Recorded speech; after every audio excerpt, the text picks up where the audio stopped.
नमस्कार दोस्तों, स्वागत करता हूं राहुल कौशिक आर के में सभी का। दोस्तों, इंडियन शेयर मार्केट के बुल रन में जिस कंपनी का सबसे ज़्यादा कंट्रीब्यूशन है वो है मुकेश अंबानी की रिलायंस इंडस्ट्रीज। हालांकि कुछ दिनों पहले रिलायंस के शेयर में गिरावट आई, उसके बाद से लगातार गिरते हुए 21 जनवरी के बाद 2099 रुपये के शेयर के भाव से आज रिलायंस 1850 में ट्रेंड कर रहा है, यानी 250 की गिरावट है पिछले 7 दिनों में रिलायंस में। मार्केट एक्सपर्ट्स का कहना है कि रिलायंस काफ़ी ओवर वैल्यूड है और ये फॉल रिलायंस के 30% ओवर वैल्यू फॉल का स्टार्ट है। कुछ ही दिनों पहले इंडियन सेंसेक्स ने नया रिकॉर्ड 50,000 मार्क टच किया था। सब लोग पेंडेमिक के टाइम से यही सोच रहे थे कि मार्केट में ऐसा क्या है कि इकोनॉमिक ग्रोथ नेगेटिव में जाने के बाद भी वो ऊपर ही जा रहा है। उनके सारे डर को ठीक साबित करते हुए मार्केट नीचे भी आया, रिलायंस भी नीचे आया और आज कुछ ऐसी न्यूज आई है जिससे पता चल रहा है कि इंडिया की गवर्नमेंट रिलायंस को कुछ तरीके से सपोर्ट भी कर रही है ताकि वो अपना मार्केट डोमिनेंस कंटिन्यू कर पाए। ये खबर क्या है, कैसे ये मार्केट को अपने इन्वेस्टमेंट को इफेक्ट करता है, यही बताऊंगा मैं आज के वीडियो में। तो वीडियो को एंड तक जरूर देखिएगा और राहुल कौशिक आरके को सब्सक्राइब जरूर कीजिएगा। तो दोस्तों, उससे पहले मैं बता दूं, अगर आपका डीमैट अकाउंट नहीं खुला हुआ है तो आप डिस्क्रिप्शन में जाके मुफ्त में अपना डीमैट अकाउंट खुला सकते हैं, जहां पर एएमसी बिल्कुल फ्री है, कोई भी चार्ज नहीं है, 0 रुपए डिलीवरी चार्जेस है और 20 रुपए इंट्राडे है। तो दोस्तों शुरू करते हैं। एयरटेल वर्सेस जियो 5G। रिलायंस के बिजनेस को जो लोग फॉलो कर रहे हैं उनको पता है कि रिलायंस अपना ट्रेडिशनल पेट्रोकेमिकल रिफाइनरी का बिजनेस से बाहर आके टेक्नोलॉजी और रिटेल में एंट्री कर चुका है। पेट्रोकेमिकल बिजनेस का फाइनेंशियल रिपोर्टिंग में भी उन्होंने कुछ मैट्रिक्स को पब्लिश करना बंद कर दिया है। इसको लेके इन्वेस्टर में और एक्सपर्ट्स में काफ़ी नेगेटिव फीलिंग भी आई है। यही बात पर रिलायंस के शेयर 21 जनवरी को गिरना चालू हुए थे। आज न्यूज़ ऐसी आई है कि इंडिया के हैदराबाद में एयरटेल ने अपना 5G नेटवर्क कंप्लीट टेस्टिंग किया है।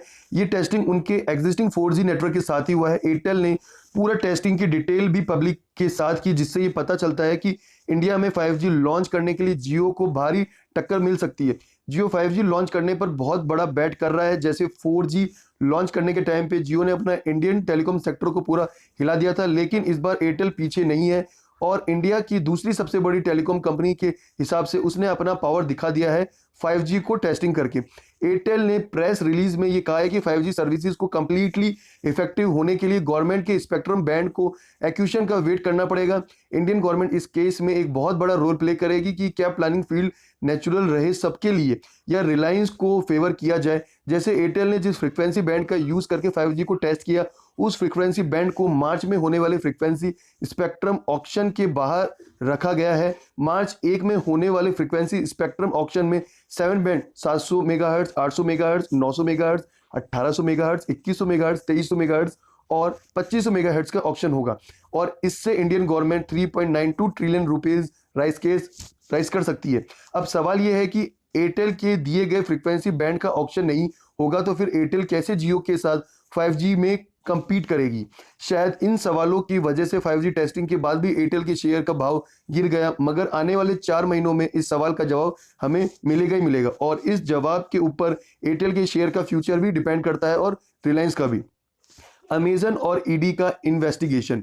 दिल्ली हाईकोर्ट में अमेजन वर्सेस फ्यूचर ग्रुप की जो फाइट चल रही है उसका मुद्दा ये है कि इंडियन रिटेल का किंग कौन बनेगा। किंग मेकर यहाँ पर है फ्यूचर रिटेल, क्योंकि इंडिया के रिटेल का बिगेस्ट चैन है फ्यूचर ग्रुप के पास, जो बिग बाजार के नाम से जाना जाता है।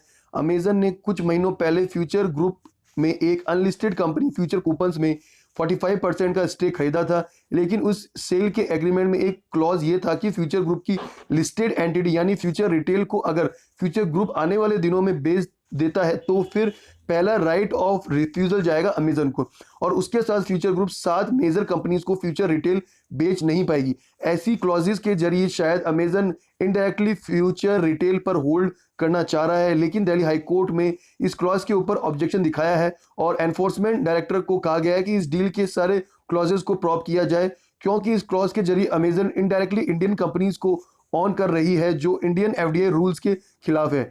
अमेजन शायद इंडियन एफडीआई के रूल की रिलैक्स होने का वेट कर रही है और ईडी को प्रॉब करने के लिए कहा गया है। अब अगर ईडी को प्रॉब में अमेजन के इस क्लॉज को निकाल दिया जाता है तो रिलायंस के लिए एक अच्छी बात होगी, लेकिन अगर वो नहीं हो पाया, अगर ये डील वैसे ही रही, रिलायंस को रिटेल सेक्टर में एंटर करने में बहुत बड़ी प्रॉब्लम हो सकती है और यही वजह है कि रिलायंस के लिए आने वाले दिनों में बहुत डिफिकल्ट होने वाला है। रिफाइनरी बिजनेस में मार्जिन कम हो रहे हैं और रिलायंस सऊदी अमारको की डील भी अब तक फाइनल नहीं हो पाई है। इसके बीच में 5G और रिटेल सेक्टर में रिलायंस को शॉक लगा, तो वो शॉक पूरा इंडियन मार्केट को लगेगा।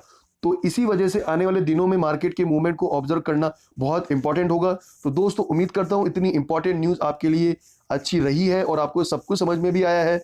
तो दोस्तों वीडियो को शेयर कीजिए, राहुल कौशिक आरके को सब्सक्राइब कीजिए। धन्यवाद दोस्तों।